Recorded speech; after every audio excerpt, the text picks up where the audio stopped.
Hello everyone, আজকে যে ভিডিওটা তোমাদের সাথে শেয়ার করছি চলো সেটা হচ্ছে 31শে ডিসেম্বর 2025। মানে একদম বছরের শেষের দোরগোড়ায় এসে দাঁড়িয়েছি আমরা। তো প্রত্যেক বছর এই দিনটা আমি পিকনিক করে কাটাই, তো এবারও তার অমত হয়নি। জানি বেশিরভাগ মানুষই এই দিনটা পিকনিক করে কাটায়। ভেবেছিলাম একটু তাড়াতাড়ি এসে সকলের সাথে জয়েন করব, সেটা মানে হয়ে ওঠেনি। আর আস্তে আস্তে প্রায় আমার 9টা বেজে গিয়েছে। আর এসে দেখি এইদিকে সকলে মিলে নাচানাচি শুরু করে দিয়েছে, আর অন্যদিকে প্রায় রান্না হয়ে এসেছে। তো এখানে এখন তারা একটা খেলা শুরু করেছে, মানে আমি গিয়ে দেখি, আমাকে বলল যে খেলতে, কিন্তু আমি মানে তখনই গিয়ে সঙ্গে সঙ্গে আর খেলতে ইচ্ছে করছিল না। আমি বললাম তোমরা কন্টিনিউ করো, আমি দেখি। তো তোমাদের সাথে চলো সেই খেলাটা আমি শেয়ার করছি। খেলাটার নাম হচ্ছে মালাবদল। তো ভীষণ এনজয়ের সাথে খেলাটা সকলে খেলছে, তোমরা দেখো একটু। আমারও ভীষণ মজা লাগছিল, খেলাটা ভীষণই কিন্তু ইন্টারেস্টিং, মানে আমার কাছে একদমই নতুন ছিল। খেলাতে একটাই কন্ডিশন ছিল যে যতই যা হয়ে যাক হাত ছাড়লে চলবে না, হাত ছাড়লেই সে দল থেকে বাদ, মানে আউট হয়ে যাবে।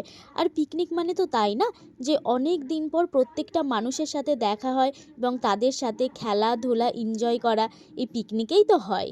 খেলা হয়ে গেলে এইদিকে 3 পাগলি নিজেদের মতন নাচানাচি শুরু করে দেয়। তো প্রথমে পিকনিকে গিয়ে ভাবি যে বেশি রাত করব না, তাড়াতাড়ি খেয়ে দিয়ে চলে আসব, কিন্তু সেটা কি আর ভাবলে হয়, সেই রাতই হয়ে গিয়েছিল। এই মেয়েটা এসেছে দেরি করে, পিকনিক আমাদের হয়েছে 6টা থেকে, এসেছে 9টায়। এটা কি বলা যায়, এসেছে তারপর বলছে তাড়াতাড়ি খেয়ে বাড়ি চলে যাবো, ডিউটি আছে। কি বলতে পিকনিকের দিন একদিন ছুটি দিতে পারে না? না, ছুটি দেওয়া যাবে না।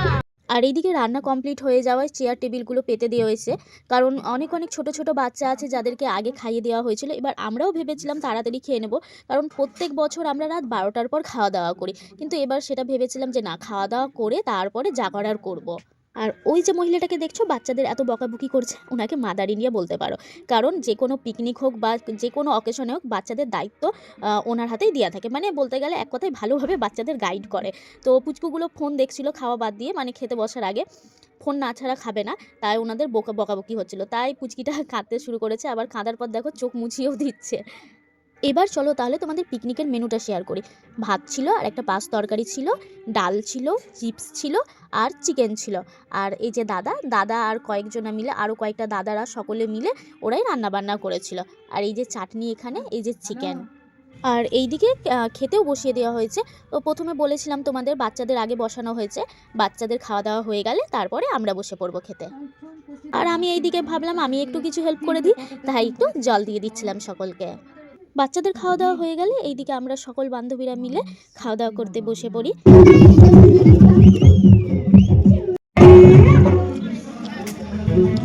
খাওয়া দাওয়া করার পর এত ঠান্ডা লেগে গেছে, দিয়ে এখন আগুন লাগিয়েছি। দেখো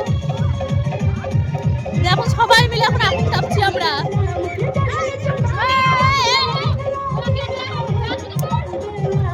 আর এই দিকে রাত 12টা বাজার সাথে সাথে, মানে নতুন বছর শুরু হওয়ার সাথে সাথেই শুরু হয় বাজি ফাটানো। হ্যাঁ, তোমাদের সকলকে জানাই হ্যাপি নিউ ইয়ার বা নতুন বছরের অনেক অনেক শুভেচ্ছা। সকলে খুব ভালো থেকো, সুস্থ থেকো, আর নতুন বছর খুব ভালোভাবে কাটাও।